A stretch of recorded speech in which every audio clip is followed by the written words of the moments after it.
Сервитьорките културни. Прощавайте, уиски след ми викаме, не само лед. Карали сме си 3 шишенца ракия. Караме до 4. Обаче и вие, ако ходите по такива заведения, забележете, ще ви направи впечатление. Музиката е една. Обаче гледам на дансинга, всеки танцува по различен начин. Сякаш е бил в различна танцовална школа. Един пред мен сякаш се разглобяваш.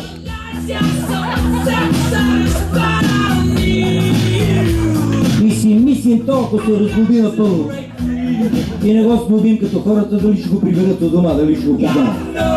Друг пред мен се едно, че свири на китара. А нема китара, викам, момче, прибери си грифа, немаш китара, може да свириш, не ми завирай пръста в очите. Той да ти къси, бе, викам, барабани са, ще покажем аз късен. Обаче най-ми харесва един в центъра на дансинга. Над 6 ръки беше, сигурно, танцуваше така.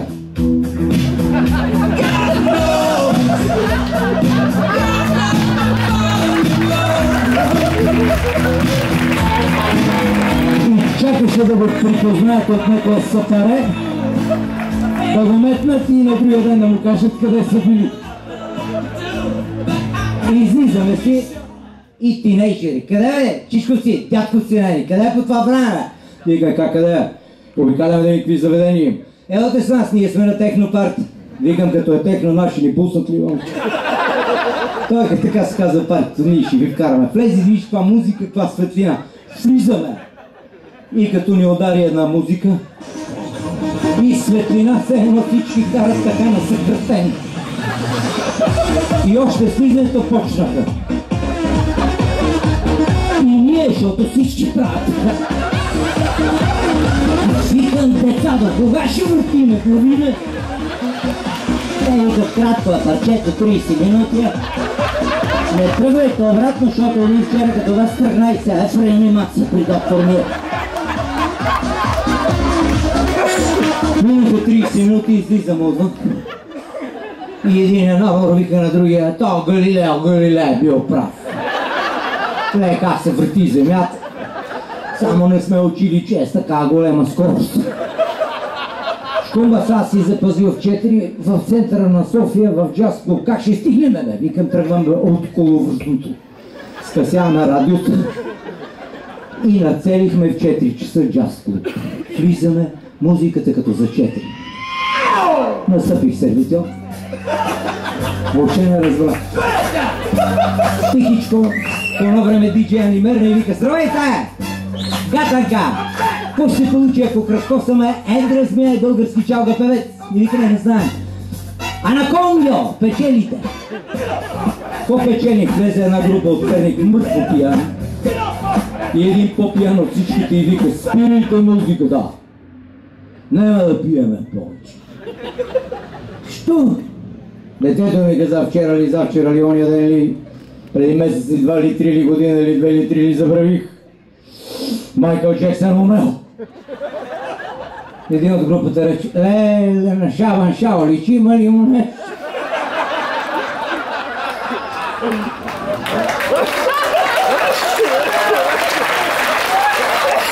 И от тогава по заведения, освен в One More кино, не стъпвам в други.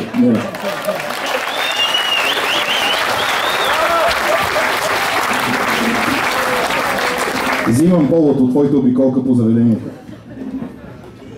Двама дядовци, приятели, седат тук в градинката на НДК, печели слънцето, опрели се на бастуните и си разказват кой какво анбал некога, кой коя анбал, коя двамата са анбали, голямо шоу. Извинете, анбал много профилна болница. За активно лечение. Други. Търсят децата къде са, защото така да закодираме малко. И от дума на дума двамата се разбрали, че никой от тях не е пробвал хомосексуален контакт. Извинявай, само ще се дръпна.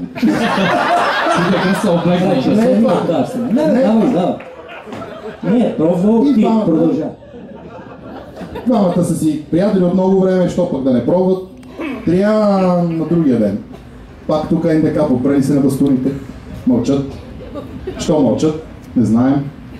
Единия прави другия до него прави снимки. Добре. един по-голям живот. Той е видео по принцип. Секунда, бегите. Уважаеми приятели, веднага включване от нашите радиоактивни, всички сте радиоактивни слушатели на Фейсбук. Иванчо към Марика. Марийке, като те видя и смисъла на живота ми започва да се пълни с кръв. Оня, дето от тебе дойде. Че сега младежи си мислят само за секс. А моята прабаба от тия 8 деца нямаше време за нищо. Две такива прабаби седят и гледат младежите и така наседали в кафето. И едната казва: погледни кино, погледни са мъже пият, кафе пият, чай пият, топла минерална вода пият. И много време. Моя кът си дойде от горбе, кът мазгани на леглото, кът ми изпука гърба, кът се изтури на букета, котето 2 седмици има ко да ближи. Аз ти си го разказвал, един дядо над 90 влезе в лекарски кабинет с ловна пушка. Насочи я към доктор и каза: дай хапчета бабата да събуда, като жена спрямо мене, веке не е същата. На колко години е вашата съпруга? 89, но не ги навършил. Общо изглежда като на 86. Дядо, физически нищо не мога да направим. Не мога да я направя по-млада, камо ли дама, не е възможно. Знам какво ще кажа, зато съм заредил браникето и ще бъда от 10 надолу. Доктор се притесни, отвори едно четно, извади лекарство и каза: това е последен вид на медицината, вземи ги, подарявам ти ги за 3 месеца по едно хапче, на бабата в чаша вода само вечер по едно. Дялото седна тайно, метна едно хапче. Като българин да се подсигури, метна още едно. Без лекарските предписания и указания той спи 6. Както вечеряха, бабата беше умърлушена, по едно време се ококори и викна: искам мъж! Дялото рече: и аз. Не бъркате рецептите. Да, уважаеми приятели, знаете ли сте гледали спектакъл на Шкубата Луда Бода? Аз имам 2 предложения за тебе от 10. Как ти харесвам в новата си рокля? Чудесно, отзад изглеждаш, като че ли отпред си хубава. Аз самия момичета и жените разбират от мода, не е ли така? Да. Аз си мисля, че модата, специално в облеклото, трябва да ти носи уют, да ти е удобно да е. Оня ден са на трамвайна спирка пред нея народ, едно младо момиче, сигурно така модерно, една къса поличка, натесна, но красиво момиче. Стоеше и полата супер. Спря трамвая, дигна единия крак да се качи, дръпна си по-зад, втори път, трети път, накрая подфанаха, качих и, защото бързат. Тя се обърна и каза: не се познаваме въобще, за да ме качвате по такъв начин. Рекох: така е, не се познаваме, да ми дърпате 3 пъти ципа на панталона на мен или тук на опашката да падат по сняг. Мода! Мода! Иванчо и Марийка ходили 15 години гаджета, всеки е заедно неотлъчно и на нея Марийка е писнало и един ден и каза: Иванчо, абе толкова години ходим, толкова години сме гаджета, по цял ден, ежеминутно сме заедно, дай да се оженим най-после. Иванчо е погледнал и казал: то нас кой ще не вземе? Така, за да завършим темата с модата в шивашкото ателие. Панталонът ви е добре скроен, много елегантен, какво не му харесвате? Малко ми стиска под мишниците. Така, уважаеми приятели, започнахме тази серия с анекдоти. Да, давай, колега Речев. На един известен български футболист, много известен, купил на баба си GSM. Така се свърнат бабата да търси внука си. И бабата решила да го търси, звъни по телефона и отсреща: в момента нямате връзка с този номер, моля, обадете се по-късно. Бабата затворила, след малко пак звъни и пак отсреща: в момента нямате връзка с този номер, моля, обадете се по-късно. След малко трети път звъни и пак: в момента нямате връзка с... Абе ти каква снима на моя внук, че ще му дигаш телефона, ма? Мишо, аз се сетих, кой е автора? Поне в света се води, че автор на първия телефон е Александър Бел, нали така? Да. Да не бъркам. Ония тип направил всичко на чертеж, намерил Чаркова и здобил първия си телефон в света. И за него изненада телефона звънна. Той дигнал слушалката и чул: имате 3 неплатени разговора към мобилните оператори.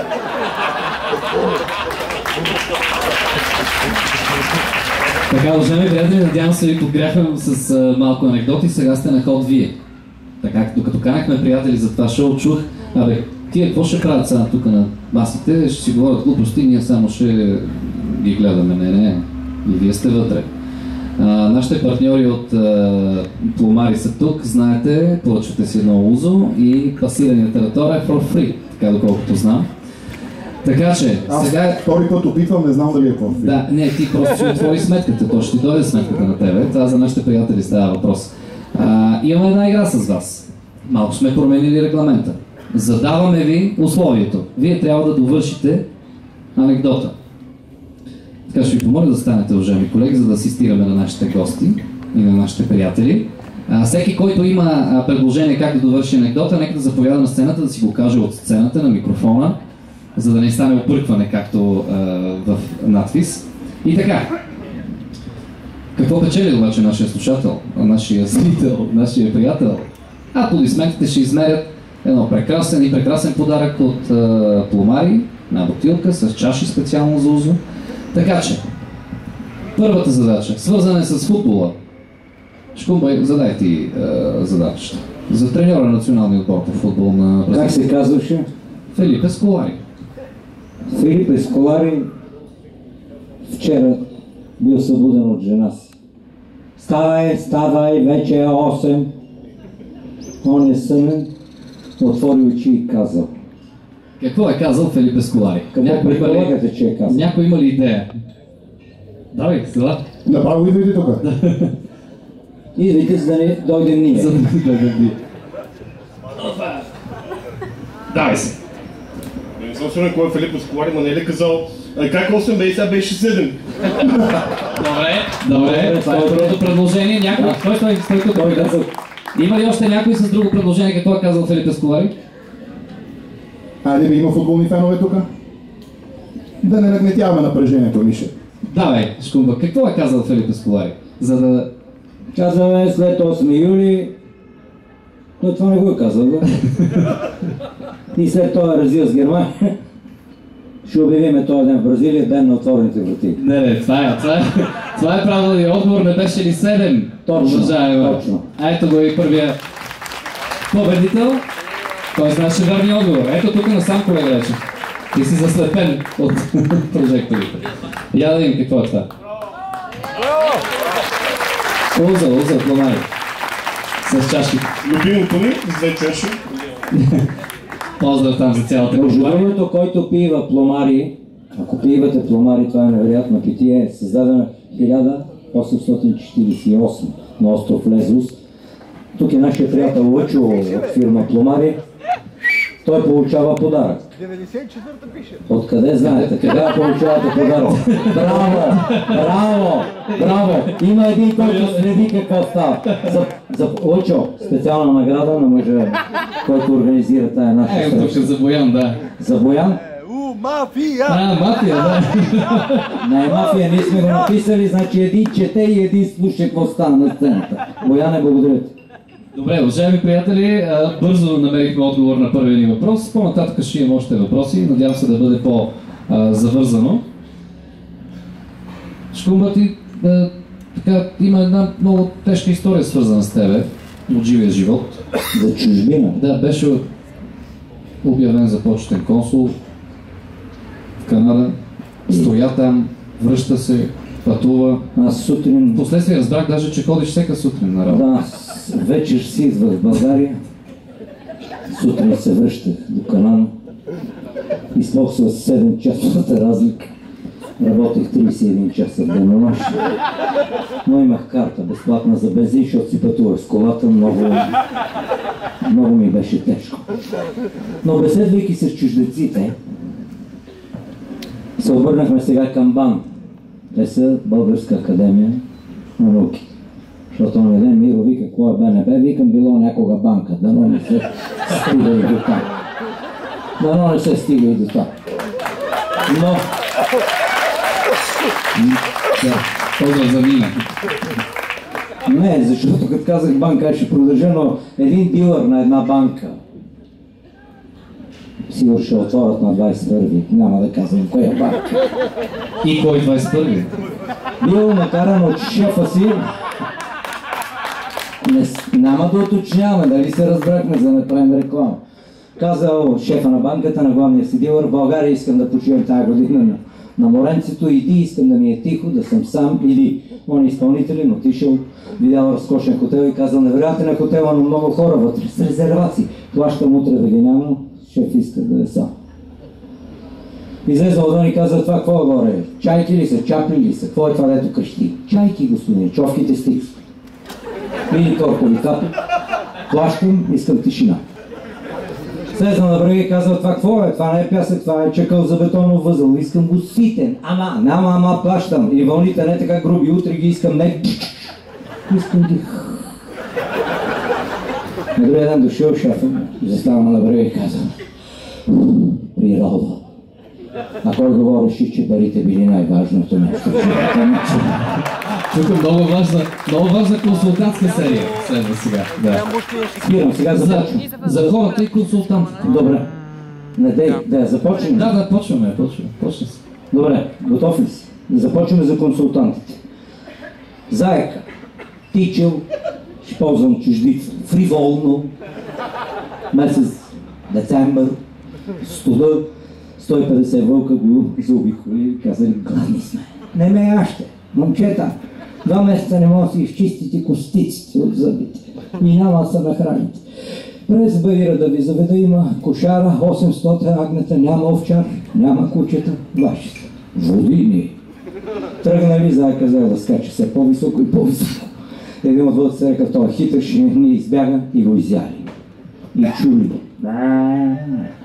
Погледнали кошара с 800 агнета, яли, какво яли? Седнали да починат и я казал: цяла зима ще изкараме, това ни спаси от гладна смърт. Дайте поне да му направим паметник. Какво ще пише? Ще напишем: тук почива нашия приятел Заек. Как приятел, река един? 60 000 всички в гората. Ние го изядохме, приятел. Да напишем нашия враг. Как враг?